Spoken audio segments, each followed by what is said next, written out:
So it was still technically a portion of Bergen. That was in January of 1829. Just to put it in a historical perspective, in March of 1829, Andrew Jackson was inaugurated president. In the fall of 1829, oh, by the way, in Jersey City, as I said before, was down in the Paulus Hook section of Jersey City. It didn't even come all the way up to Grove Street yet. It was still on the other side of Grove Street. Between there and here was Harsimus, which was also not a town. It was just an unincorporated section known as Harsimus. And up on the hill here was the town of Bergen. 1829, in fall of 1829, a well-dressed body was found floating in a river off Jersey City. They pulled him out of the river and they tried to find out who he was, and he was never able to this day have been identified. They decided a guy like this deserved a decent burial, so they wanted to bury him in Old Bergen Cemetery. Old Bergen Cemetery, I'm not sure what the number was, wanted $24 to open the grave and bury him. That was outrageous. How could you get $24? That's much too expensive. We can't afford it. They got together and said, Jersey City, now at this point, we're starting to grow. Remember, that was still smaller than Bergen. That was half the size population of Bergen. They decided they needed a cemetery. A committee was formed to decide on a place for a cemetery. The committee actually decided on a plot down on Bay Street in Jersey City. They decided to come back and vote, and that plot lost, but this plot won. And this one had an advantage the other plot didn't have. It actually wasn't in Jersey City. You know, why would you want to have a cemetery in the middle of the town you're trying to develop? Not only that, but it was on the side of the hill, so it was unlikely in the 1800s somebody was going to try to build condominiums here. So I think they had a feeling, well, this is pretty much worthless land, let's put it over there. So the cemetery was formed. It was the first cemetery incorporated under the state law, cemetery laws, right? And I think the thing of note, this is the first cemetery association or cemetery company in New Jersey. In New Jersey. So it is historic from that. They buried him. Now I lost my train of thought. So the guy that they found floating. Oh yeah, so they found him. Now, by the way, they found him in 1829. They didn't really open the cemetery till after. I don't know. This is the oldest tombstone we found in the cemetery. On a cleanup day, they actually had a contest for the kids to find the oldest tombstone. And you can see it's June of 1830. I don't really know. Now, by the way, we have my genealogist friends here. We found records back to 1861, burial records and everything, although it did go back further than that. We haven't found them yet. But there are still records that haven't been gone through yet. They may still exist, they may not. If you guys were here a year ago, you would have seen a completely different situation. You would see a situation like you saw over in Spear Cemetery. The gate was locked, the grass was this high, and everything. And actually, the caretaker was gone.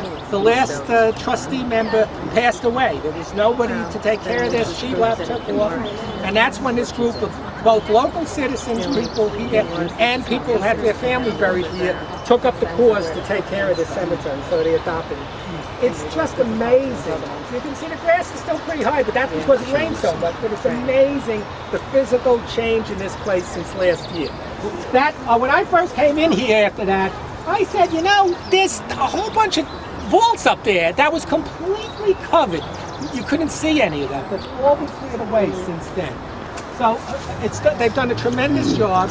But again, as I told you, it's difficult. This grass continues to grow all the time. Eileen at our last board meetings pretty much said that it's going to take about $30,000 a year to keep this place the way we want. We've got to find a way to do it. Absolutely. I mentioned to other people, these walkways through here, there's 20 walkways through here. To straighten them out and fix them is going to cost $132,000. So, as genealogists, we all say, that lousy cemetery, why don't they give me what I want? There's two sides to the story. It's, that you have to look. We want to make sure this thing is maintained as a respectful area for those who passed, and also as a historical site, because so much of our history is buried in here. Right. I mentioned to somebody, I only found out this morning that a fellow by the name of Charles Holt, who was actually imprisoned under the Alien and Sedition Act in 1820 because he criticized the government, the President of the United States. He was in prison for 6 months and fined.